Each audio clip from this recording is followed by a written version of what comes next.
Hello, I am Michelle, And I'm Natalie. and we are Force of Light Entertainment.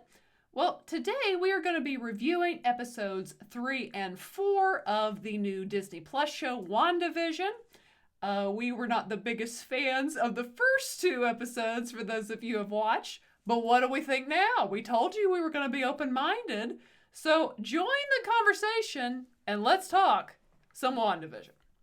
Okay, and we will, obviously, there's spoilers in this. There's not tons that I want to say about episode 3, episode 4, but I will say this about episode 3. So it is at the end of episode 3 where I truly, genuinely got slightly interested. Yeah, I agree. Like I would say probably the last 5 minutes, really just her exchange with Monica Rambeau. As she said, she brought up things are starting to unravel. yes, and all throughout that episode, Wanda was losing control of things. And did you notice? Maybe they did at the beginning of episode 3 that the clapping went away, didn't it? Did you notice that? Yes, it did. I feel like it did. I'm pretty sure. Yeah, you guys can correct us if it did. Yeah, I might be wrong. But I don't recall it. And yes, so it's episode 3, things begin to unravel for Wanda. She's losing control of being able to be in control and keep things as tight and neatly as she's had them. And you see like the stork coming in and all kinds of different things. The one thing they did do, which was I guess kind of making fun of sitcoms, was kind of the classic trope of covering a pregnant woman's stomach. Right. It was kind of what they did, like with actresses when they would in real life like be having a baby and they just like stand behind a couch or bowl of fruit. Yeah, they literally have a bowl of fruit in this. But yes, it was the end of this episode that began to truly kind of draw me in, again with Monica Rambeau. And I thought it was interesting, and this kind of too goes into the next one, of information we find. But it was interesting, like that guy, their neighbor, as he continues doing that and goes right through the block with the chainsaw thing or whatever it's called. I'm not into tools, guys. That's not my thing. But it was almost like he was trying to tip off Vision. Oh, totally. Like, what does he say? He said, well, we're all just, and then he stops. Yes. And then Vision's like, we're all just what? We're all just what? Yeah. And then it's like it's almost like a dream, like he just won't like get it out. Yeah, it is kind of like a dream kind of type segment. But yes, so we see at the very end of the third one, after Wanda has her twins, which is from the comics, I've been told. I will say, was your bet on the fact it was going to be a boy and a girl? Maybe yeah, mine was actually too. I was just a little surprised because that's just so sitcom-y. Well, it is. Yeah. Like a boy and a girl, perfect. Yeah. You know? I mean, not that two boys aren't great. Well, no, you're just saying it's more kind of the like TV show thing. Yeah. Is kind of what it was. But and you guys can correct me if I'm wrong in the comments. I believe she had two boy twins in this imaginary world in the comics. Okay. So I think it was being comic accurate. So that's what I was saying. I didn't know if that was already kind of like written, like it was already a thing, which it sounds like it was. Yes. And it was interesting too, that's where to me it got interesting, where Monica slips up and says, or no, actually, it's Wanda who slips up and says, reveals, "I was a twin. I was a twin. I had a brother." Yes, and then Monica slips up and says he was killed by Ultron, and then that becomes that awkward exchange. Like Wanda is triggered. Wanda is very triggered by the name Ultron, and she's like, "What did you say?" Yeah, what did you say? And I think you need to get on out, right? Yeah, you need to go. It was basically what Wanda was like, and then bless Monica's heart, she just got boom, sent out of town. I mean, she literally said, "Hit the road, Jack." She did not and have don't time. you come back no more. She did not have time to pack her bags. No, it was a one-way ticket out of there. Yes, and it's so I didn't realize it was Monica Rambeau until the very end of that. I guess probably most of you did. I just didn't piece together that's who it was in those scenes in the first two episodes. But that was kind of I really was interested by the end of episode 3. And then episode 4 to me was the most interesting of all 4 episodes. Without a doubt. And that's why I'm going to say again that I believe I was right in our first two. We're not backing down. No. When I said this show, you've got to know what kind of show you have. And this show would have done better, I think, to just have given it all at one time to the viewers, because just getting those first 2 episodes was a little tough. It's like, did I know it was going to go somewhere else? Like, yes, but it was just like, if you're not really into the 50s sitcom setup thing, and I get some people out there probably like, oh, it's genius, and I'm sure they're out there, and you guys are out there, but it didn't grab me. It didn't pull me in. I didn't begin to get grabbed a little. And it's like, when are we going to get out of this and see what's really going on? So finally we're there. Yes. And there were little hints in the first 2 episodes, but finally we get like a big kind of moment at the end of episode 3. And then episode 4, which I said is my favorite of these episodes thus far, because again, that's kind of what was my complaint in the first 2. I now have a better picture of what we're dealing with. Like, truly seeing behind the scenes. Yes. And of course, Monica gets thrown out of this town, and we come to find out, we're now beginning to get some clues together. We find out that Wanda has truly taken a town in New Jersey, Westview, which we're told is not really a town, that that there's only an Eastview, and that she has put a force field around this town, and she is controlling everything. But what was interesting as they begin, and we get the new character. Let's start back before that. The intro, the opening, the introduction before the Marvel credits rolled. That was a great opening scene, because we have yet. Oh yeah, kind of in the real world. Yes, because it was just her coming back from being dusted from at the end of Endgame when they all come back. Kind of tying that in together. Yes, but we had never seen, like, from this perspective, because in Endgame we just see all the heroes come back through those portals, but we don't see all I say the average people, not that she's average, but the ordinary people. We don't see them come back. So to see her in a hospital and all of a sudden these people are coming back, like, that was cool, and it really that was a really cool image for those of us everyone I think who's watching the show has watched Infinity War and Endgame. Probably have a little knowledge at least. But it was cool to see that from that perspective. And like in the hospital and all these people coming back, and it's overflooding the hospital because all of a sudden, half the people that were in the hospital are now back after, these years have gone by.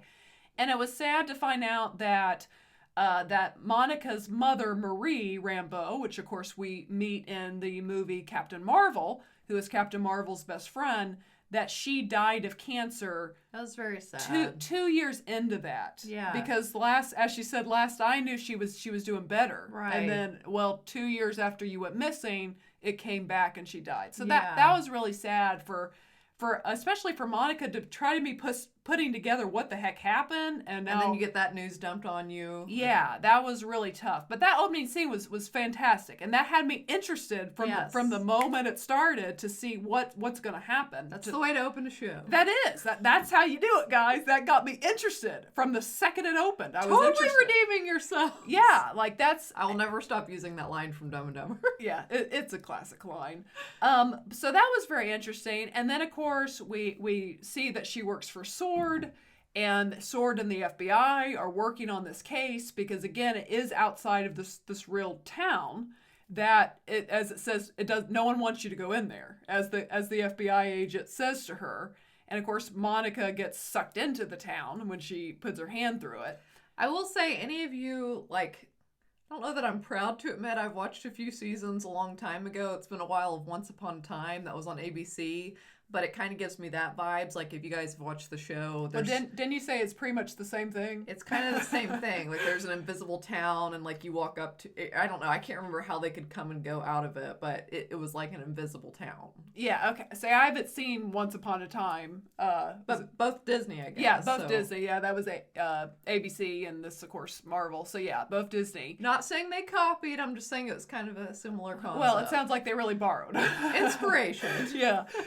Which, I mean, people borrow stuff all the time. That happens. There's nothing new under the sun. No, there's really not, especially with stories and stuff. So that was kind of cool to see this going on, and to now be with them. And you've got the new character Darcy, played by Kat Jennings, and I forget the FBI agent's name, but he's been in so many things. The guy who plays him. And he's fun and light and adds like a comic relief. So now we know two things. We know Monica is the one who sends in the helicopter, it's just literally a drone that was trying to see, like, with a camera in it. Yes. So, you know, in the first episode, she picks up that helicopter, and you're kind of like, well, what's going on? Yeah. Then you also see... And it was in color. You know, so you knew there was something up with that. Yes. And so then you also see, but clearly Wanda in her brain changed it to Tony Stark's Iron Man suit colors. So that was weird because it wasn't originally in Iron Man colors. And did you notice that also, I thought there's kind of something up within the first 2 episodes. It might have been the first episode. There's a toaster commercial and it says Stark, you know. Yeah, Stark Industries. Or yeah. And, well, and in... So it was just interesting that was in her world, like, you know. Well, the commercials are definitely telling us stuff because also there was like a watch commercial that had the Hydra, which is, of course, tied to Captain America, and Hydra being this big, obviously this big organization that wants to get in SHIELD, and they're almost like the communists of the day, back in the day, was kind of what they were supposed to be like. But yeah, there is a lot going on, and we also see that we now know who, when the radio begins to talk and say, Wanda, Yeah. like, come in, Wanda. It doesn't say that, but we now Snap know. out of it, Wanda. Yes, quit being crazy, Wanda. But we now know that it is the FBI agent speaking into their world. And we also know about who was the beekeeper that shows up. Yes, yeah.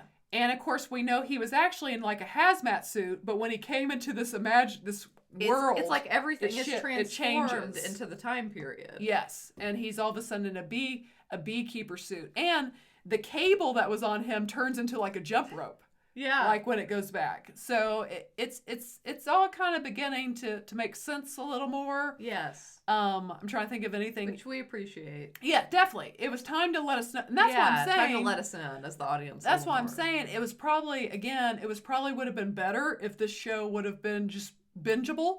Yeah. So you're like, okay. Yes. Okay. Yeah. Because that's kind of how the episodes have gone. Yes, because now I finally watched the trailer for the rest of the show, so we're clearly going to get more of Wanda and Vision within their world, but we also, I hope we will get more of the outside world too, because that to me makes it more interesting. Both worlds now kind of, if each episode has both worlds in it, that would be a lot more interesting to me personally, at least. Yes, I would prefer a back and forth. Yes. And we see too, so it's interesting because we get even more of kind of what happened to Monica at the end of episode 3. And I mean, dang, Wanda was not having it.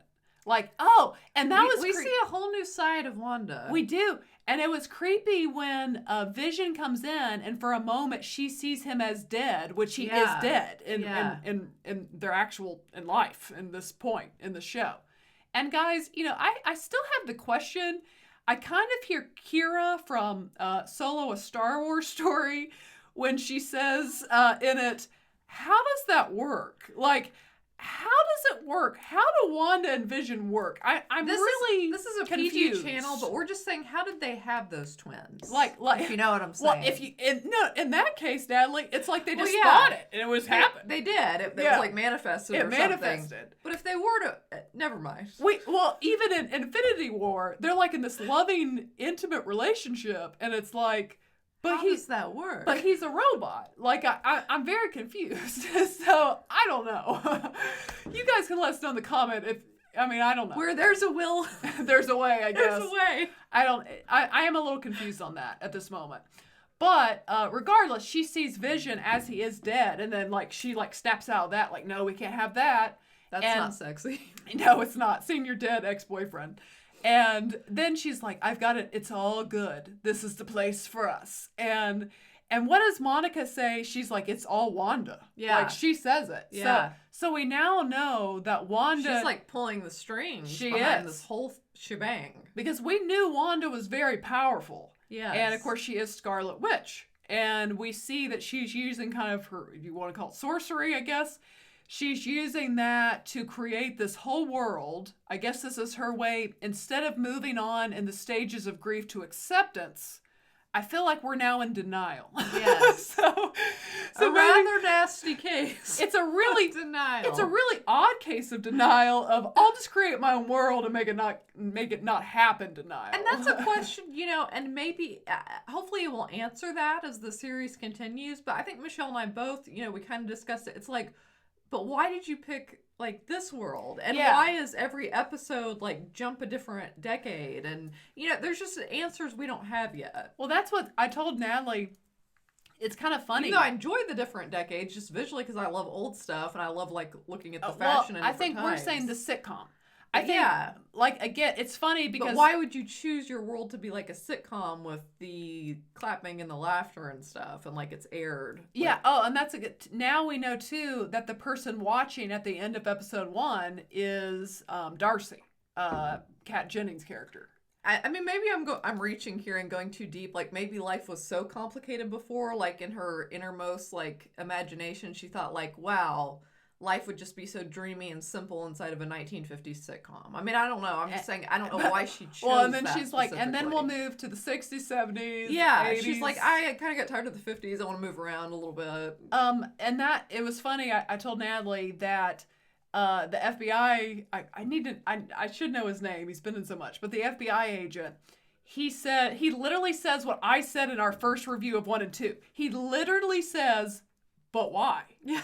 And it was like, if you guys go back and watch that video, or if you did watch that video, that's what I kept saying. Yeah. But why? But why is it a sitcom? Yeah. And I don't know if I'm ever really going to love... everything in this cheesy format. And, like, why would that be the world you would create? I just still don't really understand. Like, I think the show is going somewhere, and it's getting interesting, and it will pay off. I just don't know if I still really understand that artistic decision to make it these sitcom things in her world. Because we were talking before, and I was like, she could make any world in there. Yeah.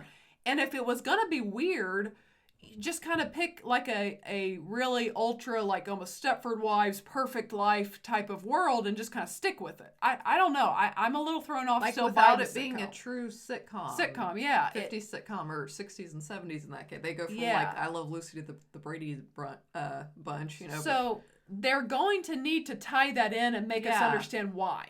At least to me, I feel like they need to answer that question by the end of the series. And here's what I get, touching on the denial we spoke of earlier. Okay, so it's like it finally hit me. Okay, so all this is basically so she can be with her dead boyfriend. Yes, I get that. Like I get that as the viewer. So, but yeah, I think why this world though? Yeah, but why? I think hopefully that'll get answered. I mean, if I was creating my own world, it definitely wasn't going to be a sitcom. So yeah, why does? And maybe we'll find out Wanda's childhood, that's like the happy moments of her life. We're watching old sitcoms. I don't know. That's what I'm saying. I feel like, though, that they need to tie that in, and they need to tell us kind of by the end of it. But regardless, like I said, this episode, these last 2 episodes are vastly more entertaining to me than the first 2 episodes. Yes. And I am interested and want to see where it will go. So I'm trying to think if there's anything else, because there were lots of little Easter eggs in this episode or kind of callbacks. Maybe to the leave first it in the 2. comments, like if there's something we didn't bring up that you found particularly interesting. Yeah. Or that we didn't touch on. So it is going to be interesting. I've already seen the trailer where it looks like Wanda comes out to them from the town. So it does seem that Wanda, which I'd already heard rumors of this, that Wanda will kind of be the villain that sets up... Which I think can be very interesting. Yes, that she would be the villain that sets up the next Doctor Strange movie and the multiverse of madness.